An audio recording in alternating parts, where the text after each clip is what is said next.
பதிவில் என்ன பார்க்க போகிறோம்னாக்கா, பெரும்பாலும் இந்த வார கேட்ட கேள்வி பார்த்தீங்கன்னாக்கா, அதாவது ரெக்கவரி ஏஜென்ட் வந்தால் உடனே செய்ய வேண்டிய என்னது, அதே போல் எளிய வழிகள் அதுக்கு மேலே. ஸோ ரெக்கவரி ஏஜென்ட்டு வர ஆரம்பிச்சிட்டாங்க வீட்டுக்கு தேடி. இனிமேல் நம்ம பண்ணக்கூடிய, இதுக்கு முன்னாடி ரெக்கவரி ஏஜென்ட்டு வரும்போது என்ன செய்யணும் அப்படின்னு நான் சொல்லியிருந்தேன். இது வந்து ரெக்கவரி ஏஜென்ட்லாம் வர ஆரம்பிச்சிட்டாங்க, அதை உடனே வந்து வர ஆரம்பிச்சிட்டாங்கன்னா நீங்கள் செய்ய வேண்டியது என்ன. நான் அதுக்கு முன்னாடி சொன்னதெல்லாம் நீங்கள் மைண்டில் வச்சுருக்கணும். அதே போல் இன்ஸ்டாவில் பார்த்துட்டு இருக்க வந்து நண்பர்கள் வந்து நீங்கள் சப்ஸ்கிரைப் பண்ணி யூடியூப்பில் பாருங்கள். ஏன்னா இதில் வந்து 3 நிமிஷம் தான் இருக்கும். அதனால் யூடியூப் டிஸ்கிரிப்ஷனில் கொடுத்துருக்கேன் பார்த்துங்களேன். அது பார்த்தீங்கன்னா இப்போ வந்து என்னன்னாக்கா, இந்த ரெக்கவரி ஏஜென்ட் வர ஆரம்பிச்சிட்டாங்க அப்படின்னா என்ன அர்த்தம்னாக்கா, நீங்கள் டீபால்ட் ஆகிட்டீங்கன்னு அர்த்தம்.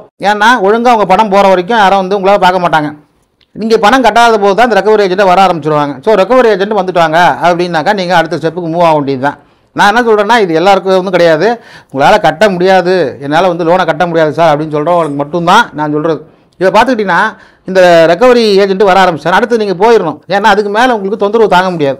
ஏன்னா நீங்கள் வந்து வேலை செய்கிற இடத்துக்கு உங்கள் பின்னாடி வர்றது, உங்கள் அக்கம் பக்கத்து வீட்டுக்கு போகிறது, இப்படின்னு நிறைய கிறுக்குத்தனத்தை இந்த இவங்க பண்ணுவாங்க, இந்த கலெக்ஷன் ஏஜென்ட்கள் பண்ணுவாங்க. தன்னால் என்னென்ன முடியுமோ, தன்னால் என்னென்ன வகையில் வந்து தொந்தரவு கொடுக்க முடியுமோ அந்த வகையிலெல்லாம் தொந்தரவு கொடுத்துட்டே இருப்பாங்க. அப்படிப்பட்ட நிலையில் வந்து நீங்கள் அடுத்தடுத்த ஸ்டெப்பு போகணும். போகாமல் வந்து நீங்கள் வெறும்னா வந்து பேசிகிட்டு இருந்தீங்கன்னா அதெல்லாம் வேலைக்கு ஆகாது அப்படின்னு நான் சொல்கிறேன். இதில் வந்து 7 வழிமுறைகள்னு சொல்லியிருக்கேன். அப்படின்னு எல்லாரும் டாப் 5 டாப் 7 போடுறதுலாம் நானும் போட்டேன். நீங்கள் வந்து நான் சொல்கிறது நிறைய இருக்கும். அதில் உங்களுக்கு பிடிச்சதா ஒரு 7 செலக்ட் பண்ணிங்க. முதல்ல பார்த்தீங்கன்னாக்கா, வர்றவங்ககிட்ட ஐடி கார்டெல்லாம் வச்சுருப்பான். இந்த ஐடி கார்டெலாம் வந்து அவன் தான் உண்மையான ஏஜென்ட் அப்படின்றத சொல்லுவான், இல்லைனா அத்தாரைஸ்டு பர்சன் சொல்லுவான். அதை வந்து நிறைய பேர் வெரிஃபை பண்ண சொல்லுவாங்க, நிறைய யூடியூபர். அதை வெரிஃபை பண்ணி நமக்கு ஒரு பிரயோஜனமும் இல்லை. நாம் இந்த கடன்லேருந்து வெளியே வரணும். ரெக்கவரி ஏஜென்ட் உண்மையாக ரெக்கவரி ஏஜென்ட்டா இல்லை போலியாக வந்திருக்கானன்ற தெரிஞ்சு நாம் என்ன பண்ண போகிறோம்? அவன் பின்னாடி கிரிமினல் சைடு இருக்குதா, அவன் பேக்ரவுண்ட் என்ன, இதெல்லாம் நமக்கு தேவையில்லாத விஷயம். அவன் எப்படியும் வந்து பேங்க் பேரை சொல்கிறானா, அப்போது தெரிஞ்சு போச்சு பேங்க் தான் அவனை ஏவி விட்ருக்காங்க. ஸோ அவனை ஐடியெலாம் செக் பண்ண வேண்டிய அவசியம் இல்லை. நிறைய பேர் சொல்லுவாங்க ஐடி செக் பண்ணுங்க, அதை பண்ணுங்க, ஒன்றும் தேவையில்லை. அவன் பேங்க்லேருந்து ஏவி விட்டாலும் தெரிஞ்சு போச்சா, அடுத்த ஸ்டெப்புக்கு போயிடணும். அடுத்தது போட்டால் வந்தால் முதல் வார்த்தை என்ன சொல்லணும், லீகலுக்கு போகிறதுக்கு முன்னாடி, சார் இந்த மாதிரி என்னால் கட்ட முடியாதுன்னு சொல்லிட்டு மெயில் போட்டிருக்கேன், மெயில் வந்து கஸ்டமர் கிளியரன்ஸுக்கு போயிருக்கு அப்படின்னு உண்மையிலே மெயில் போட்டோன்னு சொல்லுங்கள். ஆனால் மெயிலாம் போடாதீங்க, அது உங்களுக்கு ஏற்கனவே சொல்லியிருக்கேன்.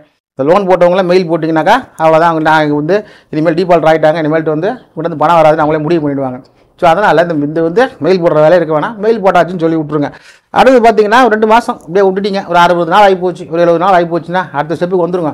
என்னன்னாக்கா, நீங்கள் ஒரு அட்வொகேட்டை கன்சல்ட் பண்ணுறது பெஸ்ட்டு. ஏன்னா அதுக்கு மேலே வந்து அவங்க பேங்க் அட்வொகேட்டில் லோனுக்கு நோட்டீஸ் அனுப்ப ஆரம்பிச்சிருவாங்க, ஒரு டிமாண்ட் நோட்டீஸு, அதே போல் பார்த்தீங்கன்னாக்கா அந்த ரீகால் நோட்டீஸ்னு இப்படி அனுப்ப ஆரம்பிச்சிருவாங்க. அப்படி அனுப்ப ஆரம்பித்த காலகட்டத்தில் கண்டிப்பாக உங்களுக்கு ஒரு அட்வொகேட்டு சப்போர்ட் தேவைப்படும். உடனே ஒரு லோக்கல் வழக்கறிஞர் அன்றைக்கி இந்த மாதிரி வந்துட்டுருக்கு சார், இந்த மாதிரி இவ்வளோ லோன் இருக்குது, எங்களால் வந்து இதெல்லாம் கட்ட முடியாதுன்னு சொல்லிட்டு ஏதாவது ஒரு முறைமுறை போகணும்னு சொல்லுங்கள்.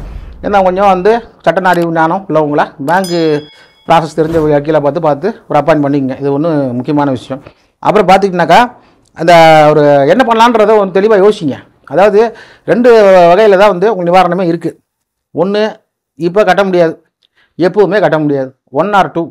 இதில் ஏதாவது ஒன்று தான் இப்போ கட்ட முடியாது சார் அப்படின்றது உண்டு, எப்பவுமே கட்ட முடியாது அப்படின்றதும் உண்டு. இது நான் என்ன சொல்கிறேன்னா, சட்டப்பிரகாரம் இந்த வழிகள் தான் இருக்குது. இது சொல்கிறதுக்கு வந்து சட்டப்புகளை எடுத்து சொல்லணும்னு அவசியம் இல்லை, அனுபவத்திலே சொல்லிடலாம்.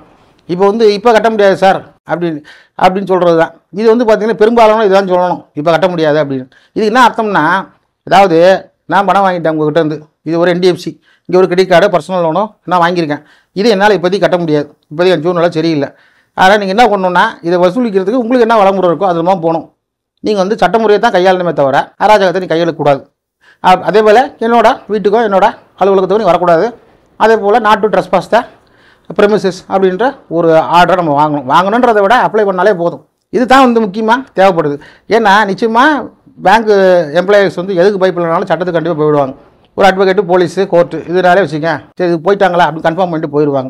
நீங்கள் வேணால் பாருங்கள், நிறைய ரெக்கவரி ஏஜென்ட்னா கேட்டு பார்த்தீங்கன்னா சொல்லுவாங்கன்னா, சார் அவர் லீகலாக போயிட்டார் சார், போயிட்டு கோர்ட்டுக்கு போயிட்டார், யாரையும் வரக்கூடாதுன்னு சொல்லிட்டு ஒரு ஆர்டர் வந்து வாங்குறதுக்காக கோர்ட்டில் போய் OS ஃபைல் பண்ணியிருக்காரு சார், அதனால் வந்து போகக்கூடாது, போனால் கூட பிரச்சனை வரும்.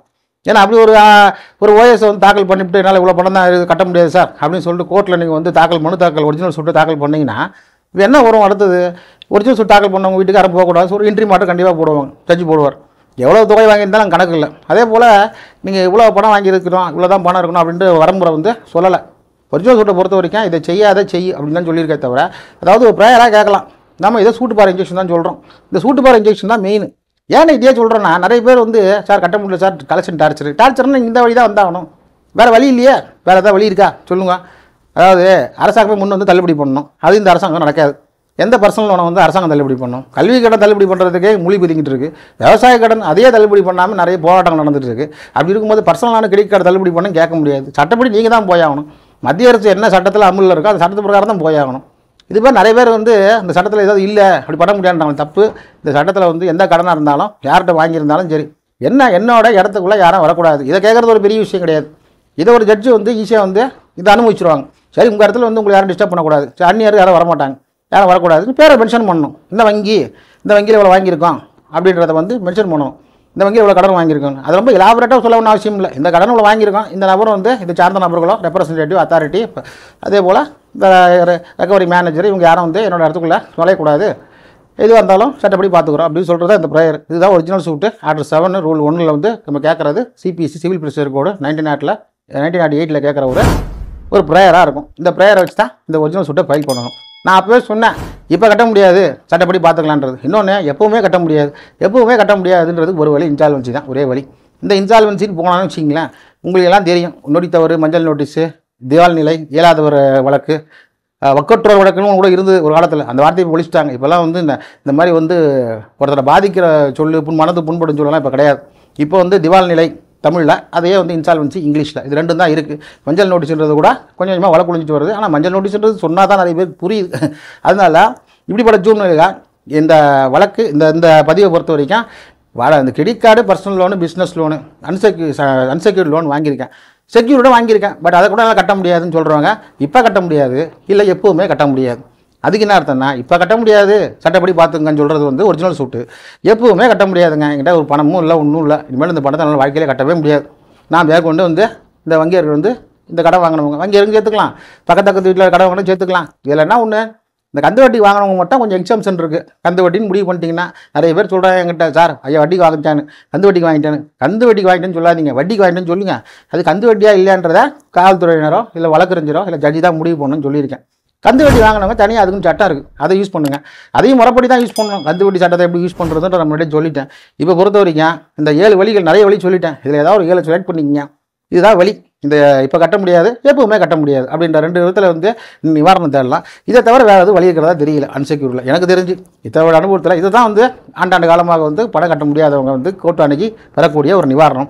இந்த நிவாரணத்தின் மூலமாக என்னென்னா, உங்களுக்கு தொந்தரவுகள், இந்த கலெக்ஷன், ரெக்கவரி ஏஜென்ட் இவங்க பிரச்சனை இல்லை. ஆனால் பிரச்சனை இல்லாமல் இல்லை. எப்படி பார்த்தாலும் ஆர்பிட்ரேஷன், கான்சிலேஷன், லோகாதல், அது 3 இருக்குது. இந்த 3த்தில் எது சிறந்தது, எதை வழியை தேர்ந்தெடுக்கலாம் அப்படின்னு நான் சொல்லியிருக்கேன். அது செட்டில் பண்ணுறவங்களுக்கு, லோனை செட்டில் பண்ணுறவங்களுக்கு. நம்மகிட்ட வரவங்க செட்டில் பண்ணுற மாதிரி இல்லை, என்னால் கட்ட முடியாதுன்னு தான் வராங்களே தவிர. இந்த வகையில் உள்ள இந்த ஆட்களுக்காக சொல்லப்பட்ட அந்த பதிவு வந்து உங்களுக்கு புரிஞ்சிருக்கும்னு நினைக்கிறேன். அதாவது எதையுமே வந்து டேரெக்டாக ரொம்ப வந்து ப்ரெஸ் பண்ணி சொன்னோம்னா அதுக்கப்புறம் நமக்கு அது பிரச்சனையில் மட்டும் முடியும். இந்த யூடியூப்பில் வந்து பார்க்குறவங்க எல்லாருக்குமே நான் சொல்கிறது வந்து சில விஷயத்தை மறைமுகமாக சொல்லியிருப்பேன். அதை புரிஞ்சுக்கிட்டு நீங்கள் சட்ட நடவடிக்கை எடுத்து உங்களை நீங்கள் தற்காத்துக்கணும். அதே போல் திறமையுள்ள வழக்கறிஞரை நீங்கள் கண்டிப்பாக அணுகணும்.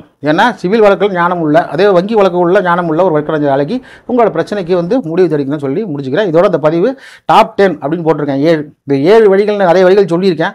பார்த்துங்க, இதெல்லாம் பார்த்துக்கிட்டு பர்சனல் லோன் நிறைய பொறுத்த வரைக்கும் சட்டத்தில் அது இருக்குது இது இருக்குன்னு சொல்லலை, நடைமுறையோடு சேர்த்து சொல்கிறேன். அது உங்களுக்கு புரியணுன்றதுக்காக நடைமுறையோடு சேர்த்து சொல்கிறேன். உங்களுக்கு இதுதான் நடக்குது, இதை பண்ணிங்கன்னா தான் உங்களுக்கு ரிலீஃப் கிடைக்கும், உங்களுக்கு பிரச்சனை இல்லாமல் நீங்கள் வாழலாம். அது வந்து என்ன வீட்டு கடனாக இருந்தால் கூட சரி, எதுவாக இருந்தாலும் ரிலீஃப் இருக்குது. ஆனால் இங்கே சட்டப்படி வரணும். இங்கே வந்து ஒருமே வந்து கவலையை போட்டுட்டு உட்காந்துட்டு இருந்தா நிச்சயமாக வந்து அதில் மீண்டு வர முடியாது. இந்த சேனலோட நோக்கம் வந்து எல்லாமே உங்களுக்கு புரிஞ்சிருக்கும். அதாவது வாழ்க்கையில் வந்து கடன் வாங்குறது வந்து மனித இயல்பு. அதனால் கடனை கட்ட முடியாதுங்கிறது ஒரு பெரிய குற்றம் கிடையாது. அதிலேருந்து வெளியே வரதுக்கான வழிமுறைகளை நம்ம லீகல் டீம் சொல்லிக்கிட்டே இருக்குது. இதை ஃபாலோ பண்ணுங்கள். உங்களுக்கு எந்த சந்தேகம் இருந்தாலும் நான் கொடுத்துருக்கக்கூடிய இந்த ப்ரைவேசி நம்பர்களை நம்மளை எப்போ வேணாலும் கான்டாக்ட் பண்ணி கேட்கலான்னு சொல்லி முடிச்சுக்கிறேன். நன்றி.